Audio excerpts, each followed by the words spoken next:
شکریہ، آپ نے تعلیم جیسے ایک اہم موضوع پر مجھے بولنے کا موقع دیا۔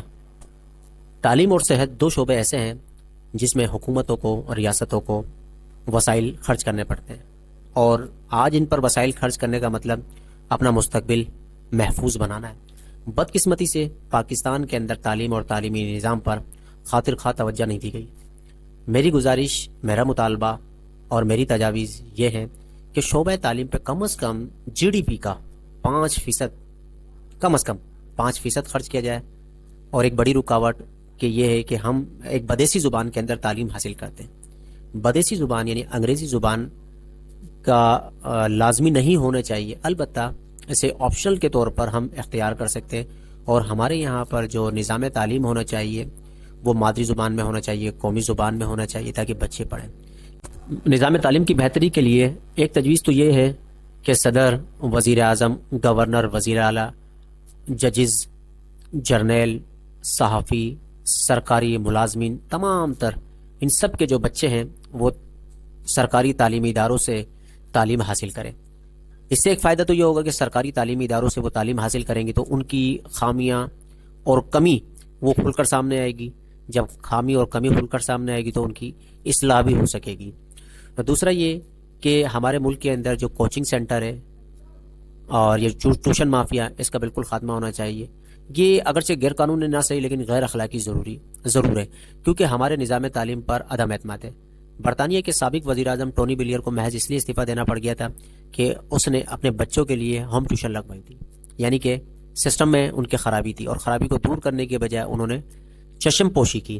یہ چیز ناقابل معافی جرم ہے۔ تو یہاں بھی پاکستان کے اندر بھی ایسا ہونا چاہیے کہ جتنے بھی ٹیوشن مافیا ہیں، کوچنگ سینٹر ہیں، ان پہ پابندی ہونا چاہیے۔ اعلیٰ تعلیم کے حوالے سے میری گزارش یہ ہے کہ ایچ ایس سی کو جو ہے ایک میکنزم بنانا چاہیے کہ جس یونیورسٹی کا جو ڈومین ہے اس کو اسی ڈومین میں کام کرنے دیا جائے۔ بدقسمتی سے ہمارے یہاں ایگریکلچر یونیورسٹی ہے، وہ ایجوکیشن کے اندر جو ہے ڈگری ایوارڈ کر رہی ہے۔ انجینئرنگ یونیورسٹی وہ لینگویجز کے کورس کروا رہی ہے، اور جو لینگویجز یونیورسٹی ہے وہ مینجمنٹ میں، بزنس میں کام کر رہی ہے۔ ایک یونیورسٹی میں نے دیکھی، انجینئرنگ یونیورسٹی، اس کے اندر لا بھی، آرٹس بھی، دیگر چیزیں بھی تھی۔ تو اس طرح کی چیزیں جو ہے ایک ڈومین سے دوسرے ڈومین میں جب جاتی ہیں تو مسائل پیدا کرتی ہے۔ جو یونیورسٹی جس کا جو ڈومین ہے، جس کی ایکسپرٹیز ہے، اس کا میدان خاص ہے، اس کو وہیں تک محدود رکھنا چاہیے، محدود رہنا چاہیے۔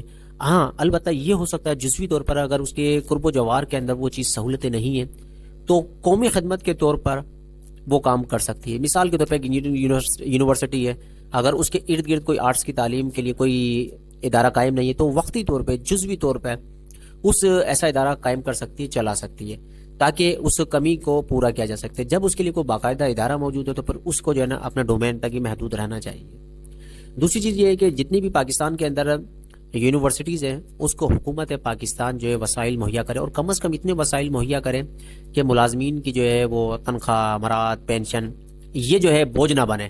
کیونکہ اگر اساتذہ جو ہے ان چیزوں کے لیے ارد گرد دیکھیں گے، ان کو کمانے کی اجازت، یونیورسٹی کو کمانے کی اجازت ملے گی کہ اپنے آن ریسورسز یعنی اپنے وسائل خود یعنی کہ پیدا کریں، تو پھر وہ کس طرف جائیں گی؟ کمرشلزم کی طرف جائیں گی، پھر وہ ڈگریاں بیچیں گی، اور یہ چیز ملک اور قوم کے لیے کسی صورت میں ان کے مفاد میں نہیں ہے۔ لہٰذا اس کو ایچ ایس سی کی پالیسی کو جو ہے نا واضح ہونا چاہیے، اور حکومت کو اس معاملے میں جو ہے ایک کردار ادا کرنا چاہیے کہ تعلیم پر، پرائمری سے لے کر اعلیٰ تعلیم تک، یونیورسٹی کی سطح تک کی تعلیم تک مفت بھی ہونا چاہیے، اور تنخواہ، مراد، پینشن اس معاملے میں اساتذہ جو ہے آن ریسورسز کے بجائے حکومت پر ڈیپینڈڈ ہو، اور حکومت یہ وسائل تو کم از کم خود مہیا کرے۔